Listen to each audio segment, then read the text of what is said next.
Hello बच्चों, आज के इस वीडियो में हम क्लास 12वीं कक्षा के जो फिज़िक्स का सेकंड पार्ट बिंदु आवेश के कारण वैद्युत विभव के बारे में पढ़ेंगे। जो अगला टॉपिक है, कल के वीडियो में हम वैद्युत विभवांतर तथा वैद्युत विभव के बारे में पढ़े थे। आज के इस वीडियो में हम बिंदु आवेश के कारण वैद्युत विभव की बिंदु आवेश के कारण वैद्युत विभव कितना होता है उसके बारे में पढ़ेंगे। ठीक, मान लेते हैं हमारे पास एक बिंदु आवेश प्लस Q है जो किसी बिंदु O पर स्थित है। बिंदु O पर स्थित है। ठीक, इससे स्मॉल r दूरी पर, इससे कहाँ पर, स्मॉल r दूरी पर, यानी यहाँ से लेकर यहाँ तक स्मॉल r की दूरी है। तो इससे स्मॉल r दूरी पर बिंदु A पर, कहाँ पर, बिंदु A पर विद्युत विभव ज्ञात करना है। बिंदु A पर विद्युत विभव ज्ञात करना है। अतः अब यहाँ से वैद्युत विभव ज्ञात करते हैं तो मान लेते हैं कि यहाँ से इधर तक तो अनंत वाला क्षेत्र है, यहाँ से इधर अनंत है। तो जब प्लस Q आवेश है तो इसके आसपास वैद्युत क्षेत्र उत्पन्न होगा। ठीक, अब इससे बिंदु O से स्मॉल r दूरी बिंदु A पर वैद्युत विभव ज्ञात करना है। अब A और अनंत के जो बीच की दूरी होती है इसको छोटे छोटे भागों में बांट लेते हैं। छोटे छोटे भागों में बांट लेते हैं। मान लेते हैं यहाँ पर B हो गया, यहाँ पर C हो गया, यहाँ पर D हो गया। ठीक, यानी A और अनंत के बीच की दूरी को छोटे छोटे भागों में बांट लेते हैं। ठीक, इनके बीच के जो भाग होते हैं इनके भागों को छोटे छोटे भागों में बांट लेते हैं। तो जब छोटे छोटे भागों में बांट लेंगे तो दूरी में भी परिवर्तन होगा। तो हम प्लस Q आवेश यानी बिंदु O से बिंदु B तक की दूरी को मान लेते हैं R1। क्या मान लेते हैं? R1। यहाँ तक की दूरी को, यहाँ तक की दूरी R है, यहाँ से यहाँ तक की दूरी R1 है। अब उसी प्रकार यहाँ R2 होगा। बिंदु C तक की दूरी, बिंदु C तक की दूरी का होगा R2 होगा। और उसके बाद D तक की दूरी कितना होगा? बिंदु D तक की दूरी को मान लेते हैं R3। ठीक, R3 मान लेते हैं, दूरी R3 मान लेते हैं। यानी माना एक प्लस Q आवेश है, बिंदु O पर स्थित है। बिंदु O पर स्थित है। जब प्लस Q आवेश है, बिंदु आवेश है, तो इसके आसपास वैद्युत क्षेत्र उत्पन्न होगा। जब वैद्युत क्षेत्र उत्पन्न होगा तो इसके द्वारा इससे स्मॉल r दूरी पर बिंदु A पर वैद्युत विभव ज्ञात करना है। अब हम क्या करते हैं कि A और अनंत के बीच के जो भाग ये वाला है इसको छोटे छोटे भागों में विभाजित कर लेते हैं। छोटे छोटे भागों में विभाजित कर लेंगे तो यहाँ पर B, C, D। ठीक, जब छोटे छोटे भागों में विभाजित कर लिया जाता है तो दूरी भी अलग अलग होगी। तो मान लेते हैं कि O से B तक की दूरी है R1, O से C तक की दूरी है R2, O से D तक की दूरी है का R3। ठीक, तो बारी बारी से कर हम A पर वैद्युत विभव कितना होगा, B पर वैद्युत विभव कितना होगा, C पर वैद्युत विभव कितना होगा, D पर वैद्युत विभव कितना होगा, अनंत पर वैद्युत विभव कितना होगा। तो पहले हम बिंदु A पर वैद्युत विभव ज्ञात करेंगे। ठीक है, तो जब बिंदु A पर वैद्युत विभव ज्ञात करेंगे तो जितना हम यहाँ पर लिखे हैं, जितना यहाँ पर हम चित्र में समझाए हैं, पहले इसको लिख लिया जाए। तो यहाँ पर हम लिख दिए हैं, ठीक, कि माना कि यहाँ पर लिख दिए हैं हम कि माना कि एक बिंदु आवेश प्लस क्यू है इसमें, जो कि किसी माध्यम में रखा गया है। अब ये माध्यम है जिसका परावैद्युतांक k है, ठीक, माध्यम में रखा गया है जिसका परावैद्युतांक k है। इसके कारण स्मॉल r दूरी पर, देखो इसके कारण स्मॉल r दूरी पर बिंदु A पर, यहाँ पर बिंदु A पर वैद्युत विभव ज्ञात करना है। यानी यहाँ पर वैद्युत विभव हमें क्या करना है, ज्ञात करना है। अतः A से अनंत तक की दूरी को, देखो यहाँ से यहाँ तक की दूरी को, यहाँ से यहाँ तक की दूरी को छोटे छोटे भागों में बांट लेते हैं। देखो यहाँ से यहाँ तक की दूरी को हम छोटे छोटे भागों में बांट ले, यानी B C D भागों में बांट लेते हैं। जब बांट लेते हैं तो माना यह दूरी क्रमशः R1 R2 R3 है। दूरी क्रमशः R1 R2 और का है R3 है। अब क्या करेंगे कि अब किसी बिंदु पर परीक्षण आवेश Q0 को, अब A B C D ये 4 बिंदु है, अलग अलग भाग है, तो हम इस बिंदु A पर एक परीक्षण आवेश रख लेते हैं। तो जब यहाँ पर Q0 परीक्षण आवेश रखेंगे तो ये भी प्लस है, ये भी प्लस है, प्लस प्लस एक दूसरे को दूर भेजेगा। जब प्लस प्लस एक दूसरे को प्रतिकर्षित करेगा, दूर भेजेगा, तो इन दोनों आवेशों के कारण वैद्युत बल ज्ञात कर लेंगे, ठीक। इन दोनों आवेशों के कारण वैद्युत बल ज्ञात करेंगे कि इन दोनों आवेशों के कारण वैद्युत बल कितना होगा। तो मान लेते हैं इन दोनों आवेशों के कारण, इन दोनों आवेशों के कारण वैद्युत बल, बिंदु A पर बल, यानी बिंदु A पर वैद्युत बल कितना होगा। जब बिंदु A पर वैद्युत बल कितना होगा तो निकाले हम। यहाँ पर वैद्युत बल Fa है, अच्छा, परीक्षण आवेश है और एक बिंदु आवेश है, दोनों प्लस प्लस है। यहाँ पर दोनों का है प्लस प्लस है, बिंदु A पर यहाँ भी प्लस है, यहाँ प्लस, तो दोनों आवेशों के कारण विद्युत बल निकालेंगे। तो दोनों आवेशों के कारण पीछे वाला सूत्र से कूलम्ब के नियम में हम पढ़े थे, ठीक। कूलम्ब के नियम में पढ़े थे कि 1/4 पाई एप्सिलॉन 0 Q1 Q2 बटा में R²। लेकिन यहाँ पर Q0 है तो हम लिख लेंगे A1/4 पाई एप्सिलॉन 0 के माध्यम में रखा गया है, Q0 बटा में R², Q0 बटा में R²। अब देखो इसी प्रकार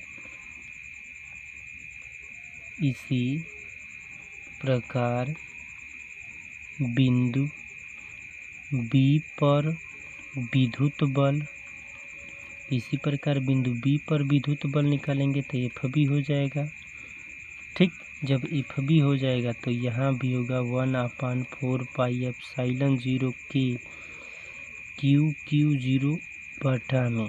अब यहाँ पर देखो दूरी का था बिंदु A तक R है, लेकिन बिंदु B पर जो दूरी दिया है R1 दिया है, तो यहाँ पर R1 का वर्ग हो जाएगा, ठीक। अब हम क्या करते हैं कि बिंदु A और बिंदु B एक दूसरे के समीप है। यहाँ पर बिंदु A और बिंदु B एक दूसरे के का है, समीप है। जब एक दूसरे के समीप A और B एक दूसरे के समीप है तो यहाँ पर लिख देते हैं कि बिंदु A तथा B समीप है। अब जब समीप है तो अतः परिणामी बल निकाल ले, परिणामी बल तो जब परिणामी बल निकालेंगे तो यहाँ से एफ परिणामी बल निकालेंगे तो कितना हो जाएगा, एफ ए बी होगा। एक हम गुणोत्तर माध्य पीछे पढ़े थे, तो परिणामी बल निकालेंगे तो अंडर रूट एफ ए गुणे अंडर एफ बी। ठीक, परिणामी बल निकालेंगे तो F A B is equal to under root F A गुणे एफ बी। गुणोत्तर माध्य का सूत्र होता है, हम क्लास 11 में पढ़े थे। ठीक, अब क्या करेंगे, हम बारी बारी से मान रख दें। तो जब बारी बारी से मान रखेंगे तो अंडर रूट एफ ए का मान हम पीछे निकाले हैं 1/4 पाई एप्सिलॉन 0 के क्यू 0 बटा में आर का स्क्वायर। ठीक, गुणे एफ बी का मान निकाले हैं 1/4 पाई एप्सिलॉन 0 के क्यू 0 बटा में R1 का स्क्वायर। ठीक, अब देखो इन दोनों में से एक बाहर निकल जाएगा, F A B is equal to इन दोनों में से एक बाहर निकल जाएगा तो बचेगा 1/4 पाई एप्सिलॉन 0 के। उसके बाद क्यू 0 है तो एक बाहर निकलेगा, क्यू 0 होगा। ठीक, उसके बाद क्या बचेगा, बचेगा आपका R1 का वर्ग है, R का वर्ग है, तो ये भी जब बाहर निकलेगा तो कितना होगा, R1 का वर्ग हो जाएगा, R1 का वर्ग हो जाएगा। अब इसको हल करेंगे। अब क्या करेंगे हम कि यहाँ पर हम यहाँ पर अब कार्य निकालेंगे यानी बिंदु बी से ए तक का कार्य, यहाँ से यहाँ तक का कार्य निकालेंगे, बिंदु बी से ए तक का कार्य। उसी प्रकार सी से बी तक का कार्य, उसी प्रकार डी से सी तक का कार्य। ठीक, तो इनके बीच अब कार्य निकालेंगे। तो बी से ए तक का कार्य कितना होगा, तो लिख देते हैं यहाँ पर कि बिंदु बी से ए तक का कार्य, बिंदु बी से ए तक का कार्य कितना होगा। तो देखो बिंदु बी से ए तक का कार्य अगर निकालेंगे हम, बिंदु बी से ए तक का कार्य, तो कार्य का सूत्र होता है बल गुणे विस्थापन। कार्य का सूत्र कितना होता है, कार्य का सूत्र होता है W। अब बी से ए तक का कार्य, यहाँ पर ध्यान रखना कि बी से ए तक का कार्य है, कार्य का सूत्र होता है बल गुणे विस्थापन। बल गुणे क्या होता है, विस्थापन। बल का सूत्र हम ये वाला निकाले हैं, तो बल के स्थान पर हम इतना रख लें तो 1/4 पाई एप्सिलॉन 0 के। ठीक, क्यू 0 बटा में R1 का स्क्वायर। अब बचा है विस्थापन। अगर मान लेते हैं यहाँ पर विस्थापन अगर निकालेंगे, विस्थापन बी से ए के बीच का विस्थापन अगर निकालेंगे तो देखो दूरी माने बिंदु ओ से बी तक की दूरी कितना है, R1 है। ठीक, ओ से ए तक की दूरी का है R है। तो अगर विस्थापन निकालेंगे तो R1 में से R को क्या करेंगे, घटा देंगे। विस्थापन निकल गया, बिंदु बी से ए तक का विस्थापन, R1 में से R को क्या करेंगे, घटा देंगे। तो यहाँ पर R1 में से हम R को क्या करेंगे, घटा देंगे। अब थोड़ा इसको इस तरह भी लिख सकते हैं हम, WBA is equal to 1/4 pi epsilon 0 के। थोड़ा इसको इस तरह भी लिख सकते हैं हम, क्यू 0 1 बटा में R माइनस 1 बटा में R1 लिख सकते हैं। कोई अंतर होगा, देख लो, 1 बटा में R माइनस 1 बटा में R1। तिर्यक गुणा करेंगे तो यहाँ पर हो जाएगा R1 और माइनस R, यही वाला बनेगा। अब बटा में R1 ये वाला हो जाएगा। ठीक, R1 यहाँ पर वर्ग नहीं होगा, सॉरी बाबू, यहाँ पर वर्ग नहीं होगा, यहाँ पर हम वर्ग लिख दिए थे, यहाँ पर वर्ग नहीं होगा। ठीक, यहाँ पर वर्ग नहीं होगा तो यहाँ पर हो जाएगा R1 माइनस R बटा में R1 हो जाएगा। अब क्या करेंगे तो उसी प्रकार हम लिखेंगे कि इसी प्रकार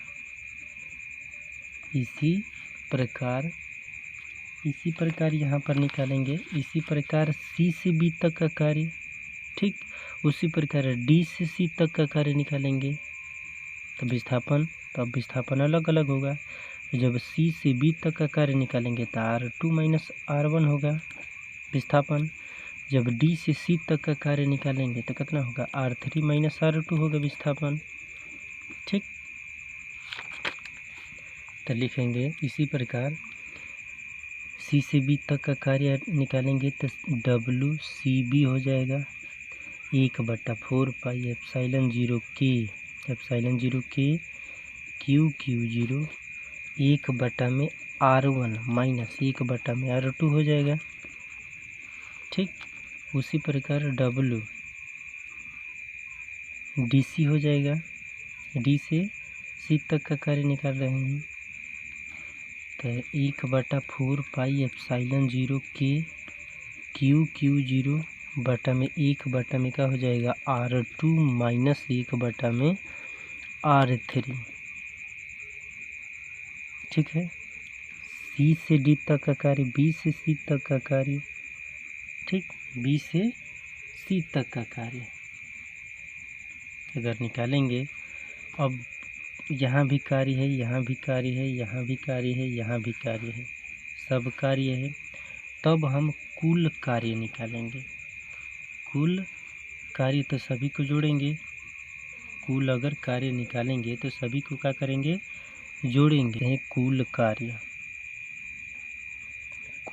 कार्य is equal to W is equal to का हो जाएगा WBA plus WCD plus WDC plus सुवन डॉट कहाँ तक है, अनंत तक है। अरे A और B को माने A और अनंत के बीच का जो भाग A और B है, A और अनंत के जो बीच का भाग है अनंत तक है, ठीक, तो अनंत तक है। तो अगर अनंत तक निकालेंगे तो W इज इक्वल टू, इसका हम पीछे वाला कार्य निकाले हैं, पीछे का कार्य निकाले हैं तो 1/4 पाई एप्सिलॉन 0 K QQ0, ये सब इसमें भी है, इसमें भी है, इसमें भी है, सब में है, तो हम कॉमन कर लिए हैं। लेकिन जो विस्थापन है अलग अलग दिया है तो 1/R माइनस 1/R1 प्लस 1 में क्या हो जाएगा, R2 माइनस 1 में R2, उसके बाद क्या हो जाएगा प्लस 1 में R3 माइनस 1 में R3 प्लस 1 डॉट कहाँ तक, अनंत तक हो जाएगा। तो देखा एक माइनस है, यहाँ पर R1 होगा, सॉरी यहाँ पर R1 होगा, यहाँ पर R2 होगा, ठीक। तो यहाँ पर एक प्लस है, एक माइनस है, कट जाएगा। यहाँ पर एक माइनस एक प्लस है, कट जाएगा। उसी प्रकार यहाँ पर माइनस है और यहाँ भी प्लस होगा, 1 में R3, ये भी क्या हो जाएगा, कट जाएगा। तो इधर वाला जितना भी आएगा कटता जाएगा। तो W इज इक्वल टू कितना होगा, 1/4 पाई एप्सिलॉन 0 K QQ0 बटा में R बचा है R, ठीक, यही बचा है। अब ये वाला जो कार्य निकाले हैं हम, ये वाला अनंत से A तक का कार्य निकाले हैं। अनंत से A तक का कार्य 1/4 पाई एप्सिलॉन 0 K QQ0 बटा में R। एक हम विभव ज्ञात करना है, यहाँ पर हमें कार्य ज्ञात नहीं करना है, क्या ज्ञात करना है, विभव ज्ञात करना है। तो जब विभव ज्ञात करेंगे तो विभव का एक सूत्र पीछे लिखवाया गया है वैद्युत विभव में, कि अनंत से विद्युत क्षेत्र के अंदर लाने में जो कार्य किया जाता है, तो कार्य और आवेश के जो अनुपात होता है, परीक्षण आवेश के अनुपात होता है, विद्युत विभव कहलाता है। तो अनंत से A तक का कार्य बटा में Q0, ये वाला सूत्र होता है। इसके स्थान पर हम इतना रख लेंगे, ये वाला रख लेंगे, तो QQ0 से कट जाएगा, कटेगा तो बचेगा 1/4πε0 के क्यू बटा में आर। तो भी बराबर सूत्र होगा 1/4πε0 के क्यू बटा में आर। मात्रा का होगा वोल्ट होगा। काथी के लिए है? माध्यम के लिए है। काथी के लिए है? माध्यम के लिए। उसी प्रकार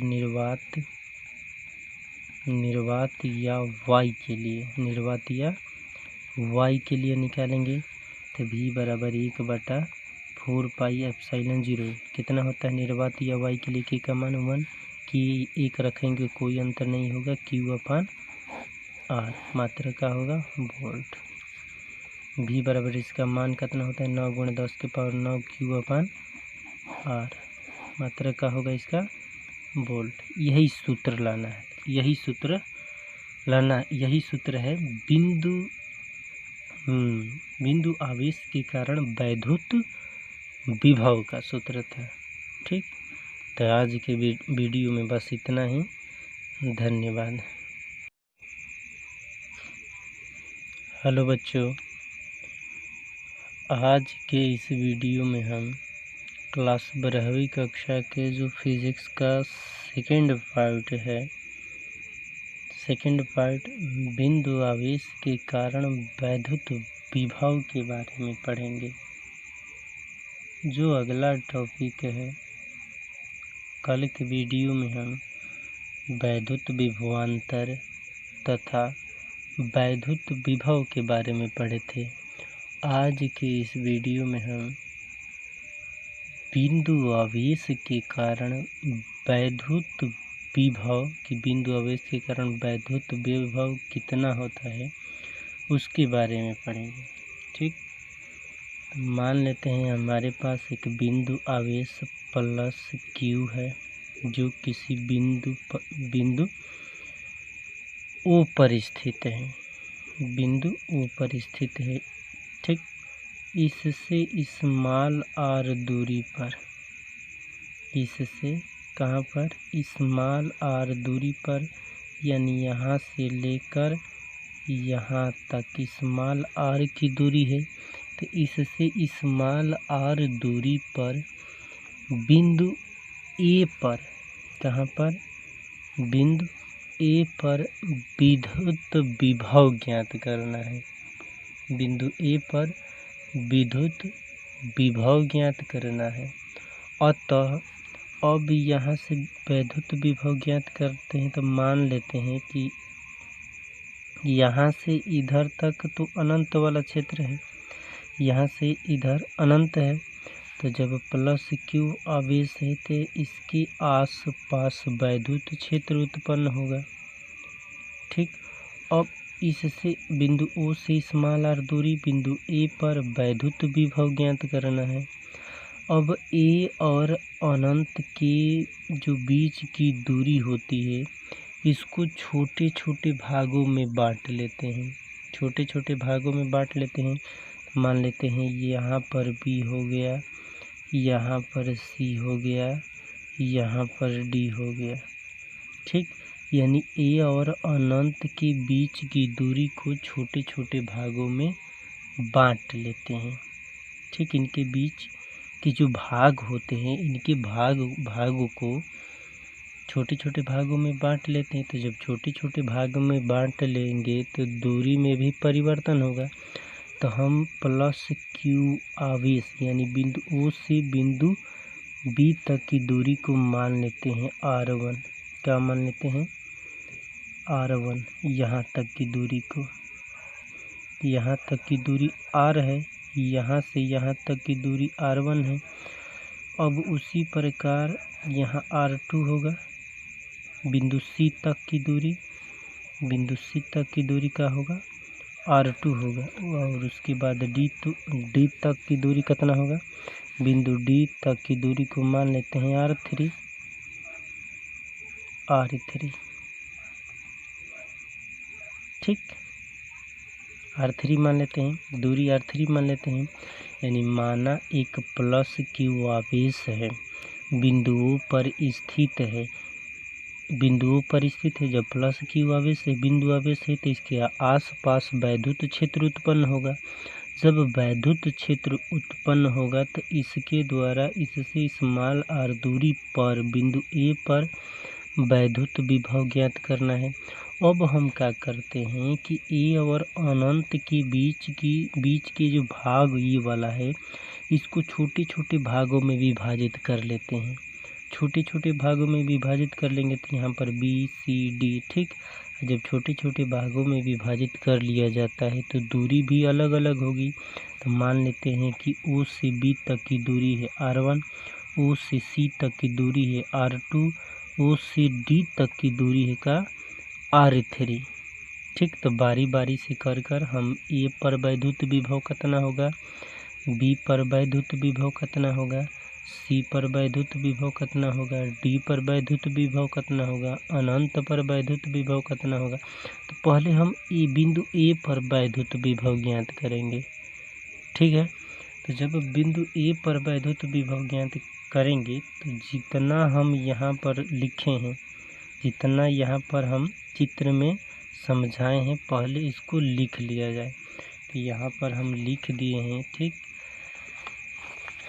कि माना कि यहाँ पर लिख दिए हैं हम कि माना कि एक बिंदु आवेश प्लस क्यू है इसमें, जो कि किसी माध्यम में रखा गया है। अब ये माध्यम है जिसका परावैद्युतांक k है, ठीक। माध्यम में रखा गया जिसका परावैद्युतांक k है। इसके कारण स्मॉल r दूरी पर, देखो इसके कारण स्मॉल r दूरी पर बिंदु ए पर, यहाँ पर बिंदु ए पर वैद्युत विभव ज्ञात करना है। यानी यहाँ पर वैद्युत विभव हमें क्या करना है, ज्ञात करना है।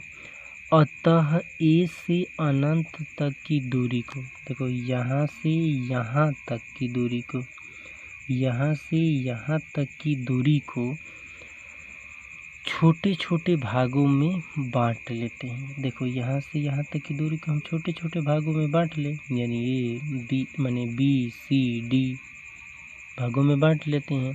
जब बांट लेते हैं तो माना यह दूरी क्रमशः R1 R2 R3 है। दूरी क्रमशः R1 R2 और का है R3 है। अब क्या करेंगे कि अब किसी बिंदु पर परीक्षण आवेश Q0 को, अब A B C D ये 4 बिंदु है, अलग अलग भाग है। तो हम इस बिंदु A पर एक परीक्षण आवेश रख लेते हैं। तो जब यहाँ पर Q0 परीक्षण आवेश रखेंगे तो ये भी प्लस है, ये भी प्लस है, प्लस प्लस एक दूसरे को दूर भेजेगा। जब प्लस प्लस एक दूसरे को प्रतिकर्षित करेगा, दूर भेजेगा, तो इन दोनों आवेशों के कारण वैद्युत बल ज्ञात कर लेंगे, ठीक। इन दोनों आवेशों के कारण वैद्युत बल ज्ञात करेंगे कि इन दोनों आवेशों के कारण वैद्युत बल कितना होगा। तो मान लेते हैं इन दोनों आवेशों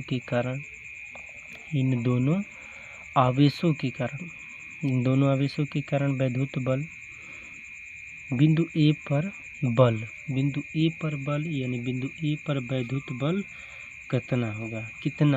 जब बिंदु ए पर वैद्युत बल कितना होगा तो निकाले हम। यहाँ पर वैद्युत बल ए है, अच्छा परीक्षण आवेश है और एक बिंदु आवेश है, दोनों प्लस प्लस है। यहाँ पर दोनों का है प्लस प्लस है, बिंदु ए पर यहाँ भी प्लस है, यहाँ प्लस। तो दोनों आवेशों के कारण विद्युत बल निकालेंगे। तो दोनों आवेशों के कारण पीछे वाला सूत्र से कूलम्ब के नियम में हम पढ़े थे, ठीक। कूलम्ब के नियम में पढ़े थे कि 1/4 पाई एप्सिलॉन 0 Q1 Q2 बटा में R²। लेकिन यहाँ पर Q0 है तो हम लिख लेंगे A1/4 पाई एप्सिलॉन 0 K माध्यम में रखा गया है, Q0 बटा में R², Q0 बटा में R²। अब देखो इसी प्रकार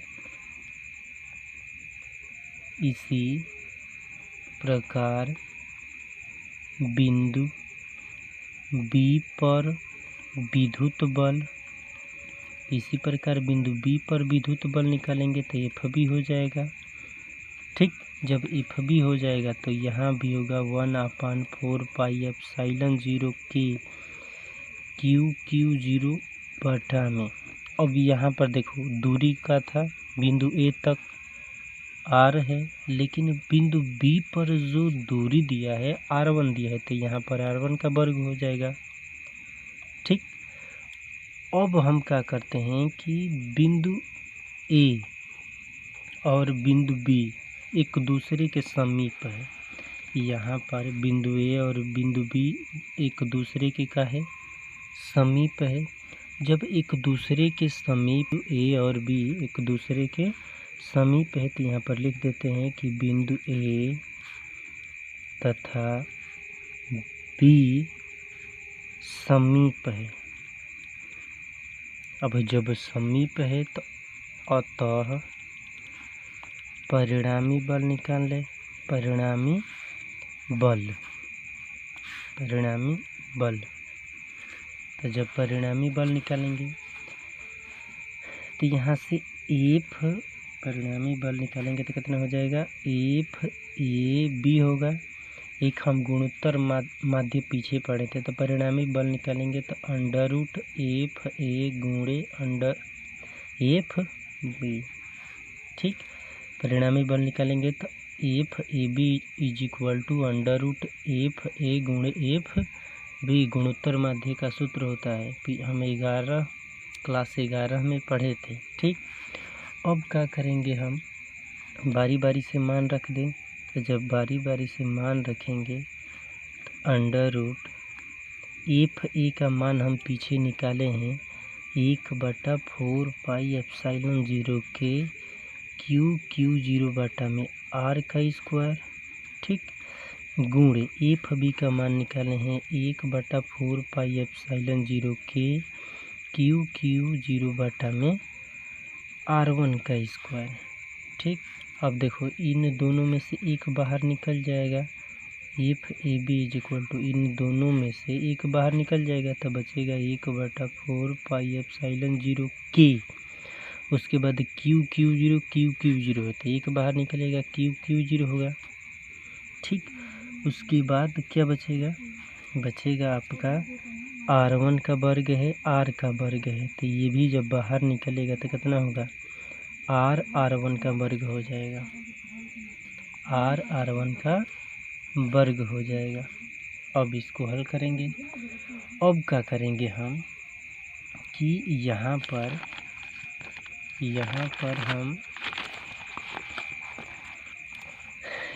पर अब कार्य निकालेंगे, यानी बिंदु B से A तक का कार्य, यहाँ से यहाँ तक का कार्य निकालेंगे, बिंदु B से A तक का कार्य। उसी प्रकार C से B तक का कार्य, उसी प्रकार D से C तक का कार्य। ठीक, तो इनके बीच अब कार्य निकालेंगे। तो B से A तक का कार्य कितना होगा, तो लिख देते हैं यहाँ पर कि बिंदु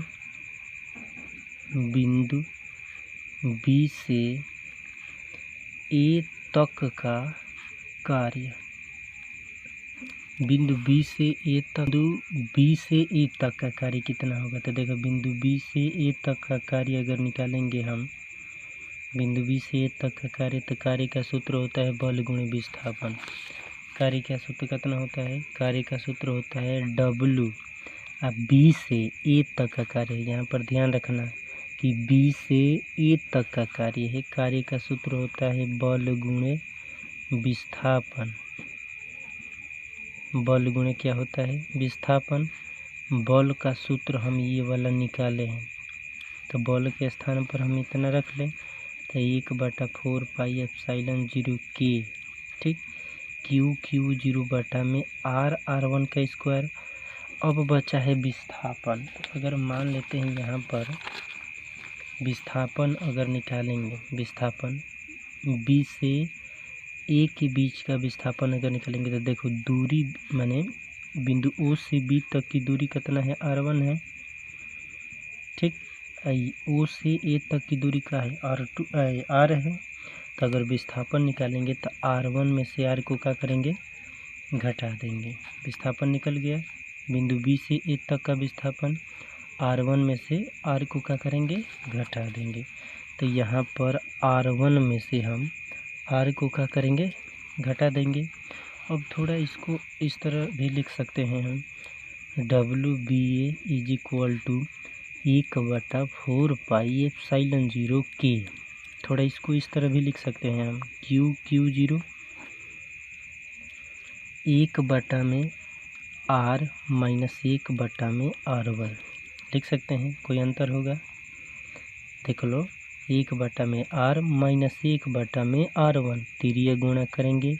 तिर्य गुणा करेंगे तो यहाँ पर हो जाएगा R1 माइनस R, यही वाला बनेगा। अब बाटा में R1 ये वाला हो जाएगा।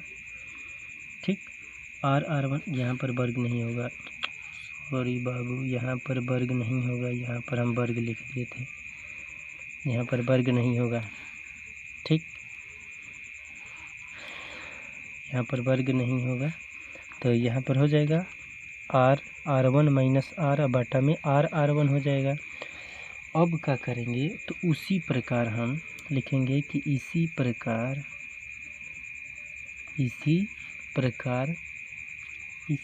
यहाँ पर निकालेंगे। इसी प्रकार C से B तक का कार्य, ठीक, उसी प्रकार D से C तक का कार्य निकालेंगे।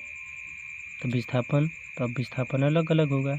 जब C से B तक का कार्य निकालेंगे तो R2 माइनस R1 होगा विस्थापन। जब D से C तक का कार्य निकालेंगे तो कितना होगा, R3 माइनस R2 होगा विस्थापन। ठीक, तो लिखेंगे इसी प्रकार C से B तक का कार्य निकालेंगे तो WCB हो जाएगा 1/4πε0K Q0 1/R1 minus 1/R2 हो जाएगा। ठीक, उसी प्रकार WDC हो जाएगा। D से C तक का कार्य निकाल रहे हैं तो 1/4πε0K Q0 बटा में 1 में क्या हो जाएगा, R2 माइनस 1 में R3। ठीक है, C से D तक का कार्य, B से C तक का कार्य, ठीक, B से C तक का कार्य अगर निकालेंगे।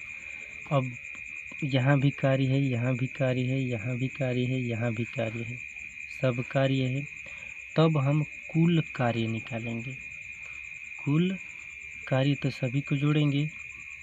कुल अगर कार्य निकालेंगे तो सभी को क्या करेंगे, जोड़ेंगे। कुल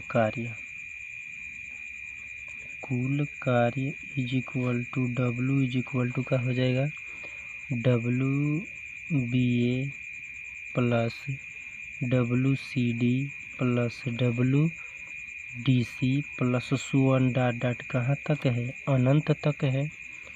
अरे ए और बी को, माने ए और अनंत के बीच का जो भाग ए और बी है, ए और अनंत के जो बीच का भाग है अनंत तक है।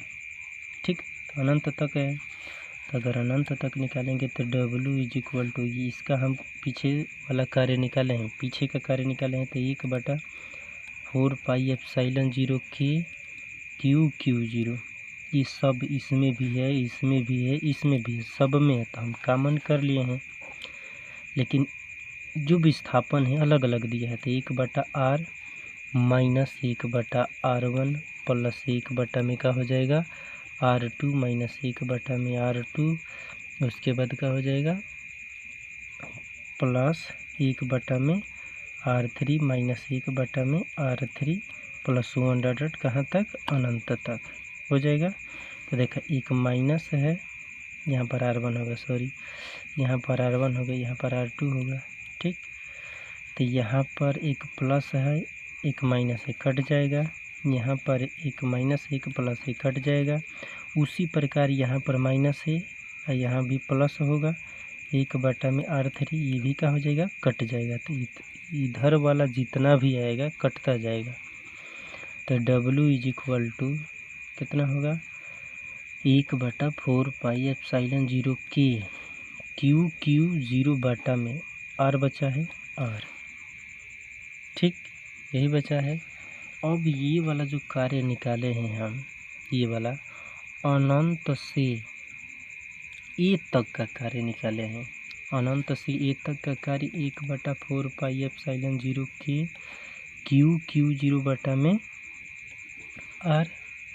एक हम विभव ज्ञात करना है। यहाँ पर हमें कार्य ज्ञात नहीं करना है, क्या ज्ञात करना है, विभव ज्ञात करना है। तो जब विभव ज्ञात करेंगे तो विभव का एक सूत्र पीछे लिखवाया गया है वैद्युत विभव में, कि अनंत से विद्युत क्षेत्र के अंदर लाने में जो कार्य किया जाता है, तो कार्य और आवेश के जो अनुपात होता है, परीक्षण आवेश के अनुपात होता है, विद्युत विभव कहलाता है। तो अनंत से ए तक का कार्य बटा में Q0, ये वाला सूत्र होता है। इसके स्थान पर हम इतना रख लेंगे, ये वाला रख लेंगे, तो Q0 से कट जाएगा, कटेगा तो बचेगा 1/4πε0 के क्यू बटा में आर। तो V बराबर सूत्र होगा 1/4πε0 के क्यू बटा में आर। मात्रा का होगा, वोल्ट होगा। काथी के लिए है, माध्यम के लिए है। काथी के लिए है, माध्यम के लिए। उसी प्रकार निर्वात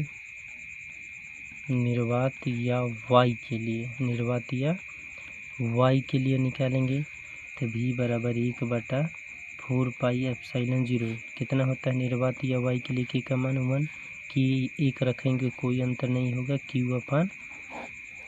मात्रा का होगा वोल्ट। V बराबर इसका मान कितना होता है 9 × 10⁹ Q/R। मात्रा का होगा इसका वोल्ट। यही सूत्र लाना है, यही सूत्र है बिंदु आवेश के कारण वैद्युत विभव का सूत्र था। ठीक, तो आज के वीडियो में बस इतना ही। धन्यवाद।